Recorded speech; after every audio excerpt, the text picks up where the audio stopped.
غزہ پر اسرائیلی حملوں میں قطر کے میڈیا ادارے الجزیرہ کے کیمرہ مین سمیت 6 افراد شہید ہو گئے ہیں۔ گزشتہ سال اکتوبر میں امریکہ کی ثالثی سے ہونے والی جنگ بندی کے بعد سے غزہ میں اب تک 1000 سے زائد فلسطینی شہید ہو چکے ہیں۔ پاکستان سمیت شمالی نصف کرہ ارض کے ملکوں میں آج سال کا طویل ترین دن اور مختصر ترین رات ہوگی۔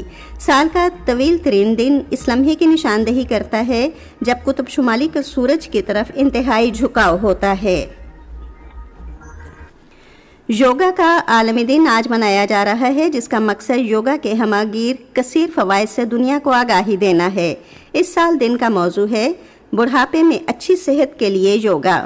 وزیراعظم Muhammad Shehbaz Sharif, chief of army staff اور chief of defence forces field marshal Syed Asim Munir کے ہمراہ اسلام آباد مفاہمتی یادداشت پر عمل درآمد کے حوالے سے آج اعلیٰ سطح کے ہونے والے مذاکرات میں شرکت کے لیے برگنسٹاک سوئٹزرلینڈ روانہ ہو گئے ہیں۔ اسلامی جمہوریہ ایران، قطر اور امریکہ کے اعلیٰ سطح کے وفود مذاکرات میں شرکت کریں گے۔ 17 جون 2026 کو اسلام آباد مفاہمتی یادداشت پر دستخط ہونے کے بعد یہ پہلے باضابطہ مذاکرات ہیں۔ پاکستان اسلامی جمہوریہ ایران اور امریکہ کے درمیان طے پانے والی مفاہمت پر عمل درآمد کی حمایت اور اسے آگے بڑھانے کا سلسلہ جاری رکھے گا۔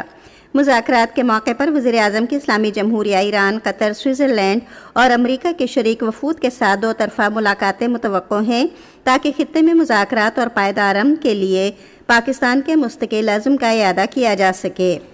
بھارتی سکھ یاتری گردوارہ ڈیرہ صاحب لاہور میں مہاراجہ رنجیت سنگھ کی برسی کی تقریبات میں شرکت کے لیے آج واہگہ بارڈر کے راستے پاکستان پہنچیں گے۔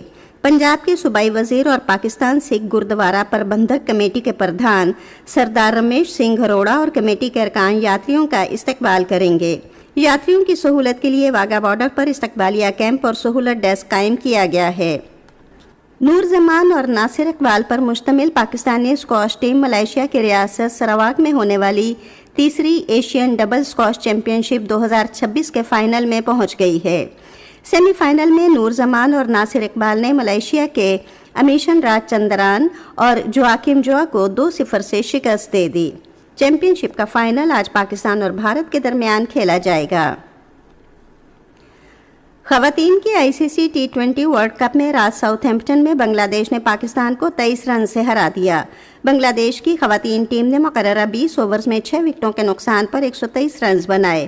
جواب میں پاکستانی ٹیم مقررہ اوورز میں 8 وکٹوں کے نقصان پر 100 رنز بنا سکی۔ فٹ بال عالمی کپ 2026 میں آج گواڈالوپ میکسیکو میں تیونس کا مقابلہ جاپان سے، جبکہ اٹلانٹا امریکہ میں اسپین کا مقابلہ سعودی عرب سے ہوگا۔ اس سے پہلے ٹورانٹو میں کھیلے گئے میچ میں جرمنی نے آئیوری کوسٹ کو 1 کے مقابلے میں 2 گول سے شکست دے دی۔ محکمہ موسمیات کی پیش گوئی کے مطابق اگلے 12 گھنٹوں کے دوران ملک کے بیشتر حصوں میں موسم گرم اور خشک رہنے کا امکان ہے، تاہم بالائی خیبر پختونخوا، کشمیر، گلگت بلتستان اور بالائی اور وسطی پنجاب میں بعض مقامات پر تیز ہوائیں چلنے اور گرج چمک کے ساتھ بارش کا امکان ہے۔ آج صبح ریکارڈ کیا گیا بعض بڑے شہروں کا درجہ حرارت: Islamabad 25 degree centigrade, Lahore 31، Karachi 30، Peshawar 26، Quetta 23، Gilgit 15، Murree 16 اور Muzaffarabad 18 degree centigrade. Srinagar, Jammu, Leh, Pulwama, Anantnag, Shopian اور بارہمولہ میں مطلع جزوی طور پر ابرآلود رہنے، تیز ہوائیں چلنے اور گرج چمک کے ساتھ بارش کا امکان ہے۔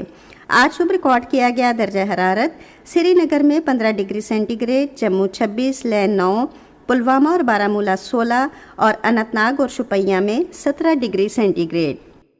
16 سے 18 جون تک چینی قدرتی وسائل کی وزارت کے ایسٹ اوشن بیورو کے جہاز شیانگ یانگ ہونگ 22 نے تائیوان جزیرے کے مشرق میں واقع سمندری علاقے میں سمندری ماحولیاتی سروے کیا۔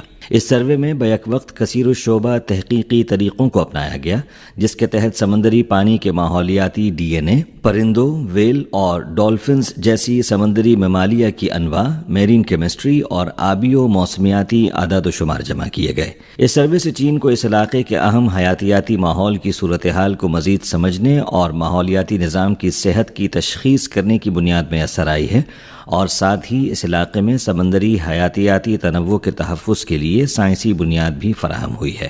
مصر کے وزیر خارجہ کی دعوت پر پاکستان کے نائب وزیر اعظم اور وزیر خارجہ اسحاق ڈار 21 جون کو قاہرہ میں مصر، سعودی عرب اور ترکیہ کے وزرائے خارجہ کے ساتھ 4 فریقی اجلاس میں شرکت کریں گے۔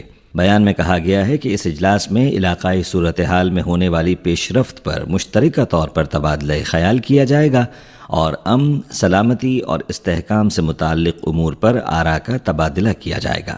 اسی روز ایرانی حکام کی جانب سے جاری کردہ ایک بیان میں بھی کہا گیا کہ ایران اور امریکہ کے درمیان مذاکراتی عمل میں ثالثی کرنے والے متعلقہ ممالک کے نمائندے 21 تاریخ کو مصر میں ملاقات کریں گے۔ اجلاس کے شرکاء موجودہ سفارتی عمل اور متعلقہ امور پر تبادلہ خیال کریں گے۔